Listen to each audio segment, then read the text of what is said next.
Just got back from a full day safari. My neck is not happy with me, but that's because I was looking everywhere for the animals. We did see a leopard this morning, so really rare to see that, and we saw it twice, once yesterday and once again today. We saw a male lion, also a really rare see, awake and walking around. Usually, if you spot lions, they're sleeping a lot during the day. No lionesses, but that's okay. I saw them in Kenya. Lots of elephants, giraffes. What else? Wildebeest, buffalo. Oh my God, so many more impalas and kudus, which apparently was also served at lunch, is a venison stew, and I stayed away from that because I don't eat venison.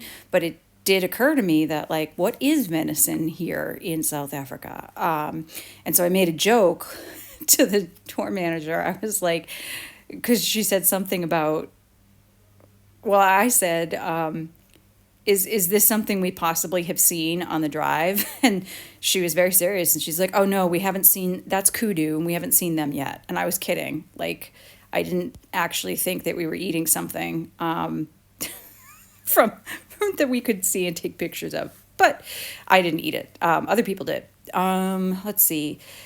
We had my battery's so drained because I was in a Jeep with those two women, who just it they're different in their approaches. One does repeat the same story over and over again as though like she's never met you. And she's also something very dark and weird about her, and creepy. And the other one that just talks and talks and talks. She's very nice. And not all of her stories are repeats. She's more of like she has to share every single thought she has. Like all of it comes out, everything. And that's where it doesn't matter who you are. Like it's just, you're going to hear every single thing she's thinking. And she really drove me nuts today. And mostly because like we were trying to find like more lions, because that was like the one thing we hadn't seen a lot of. And, these guys know the routes, they know the patterns.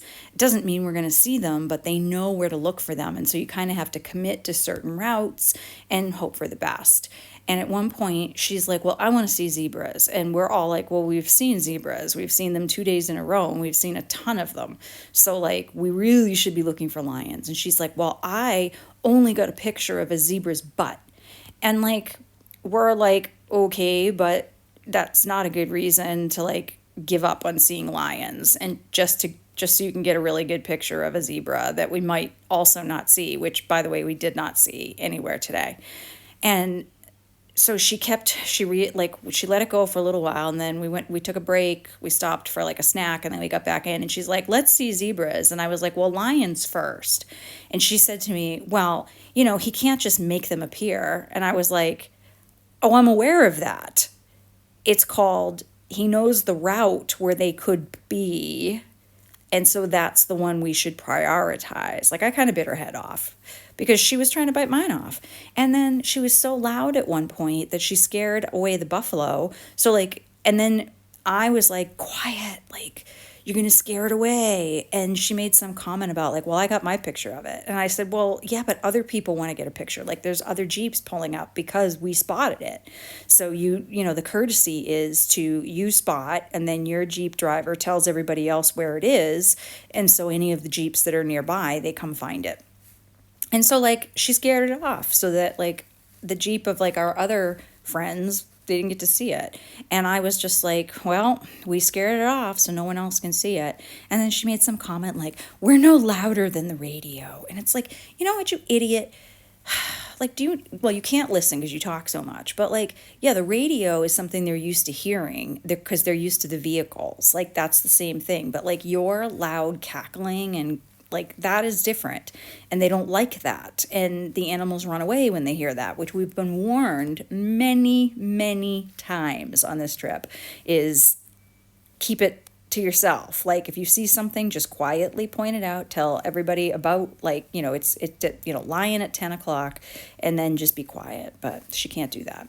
Anyway, we had one of those you had to be there moments today, because I will not do this justice, but and unfortunately it did not happen to me, thank God. But we did have somebody that, like, we had like an hour and a half before we were going to stop for lunch, and she's like, "Are we going to the bathroom anytime soon?" And we all were just like, "No, like we just came from there like 30 minutes ago, and like lunch isn't for an hour and a half." I was like, "Shit, what is she?" And so the guy was like, "Can I wait?" And she's like, No." And then she, of course, has to TMI with us, and she's like, "I'm starting to cramp up." And I'm like, "Oh my God." I think we were all just like, "No, this is not happening right now, that this woman's going to shit herself in our Jeep." It was like more than we needed to know, and we were all just traumatized in that moment. So he had to do what you hear they do. It's like he had to go and like find a spot, secure a perimeter, and then have her go somewhere behind the truck to do her thing, right? So, and I do feel bad. Like it has to be absolutely mortifying to be in that situation, and it could happen to anybody. Like we're all taking malaria pills, and those can make your stomach upset.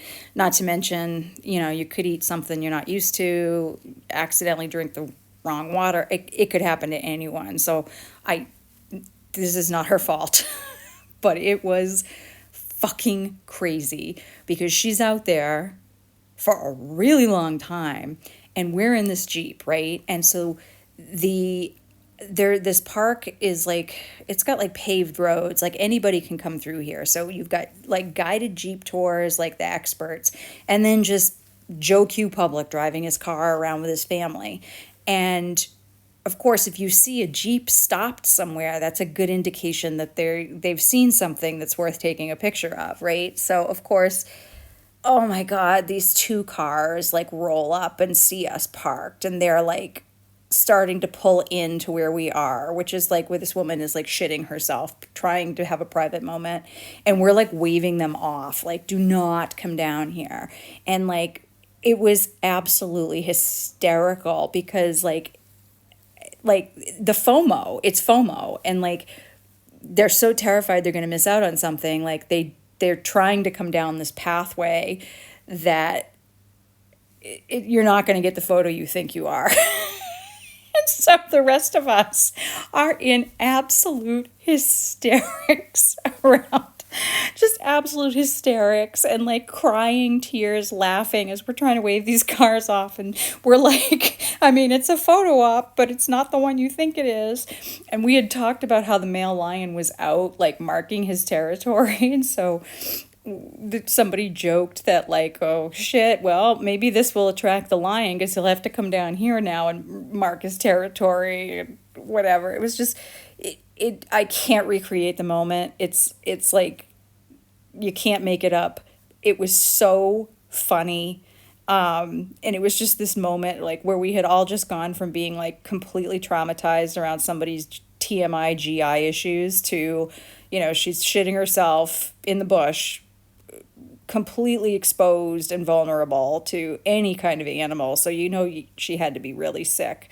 And then people are trying to come down and take photos of her because they think they're missing out on something. And we're trying to protect her, but laughing hysterically at the same time. I don't know, granted, the lion should be the highlight of my day, and it was, but this was up there. So it's been an interesting day, but that was definitely a high point, that level of laughter. So those things do happen. So you always have to be prepared.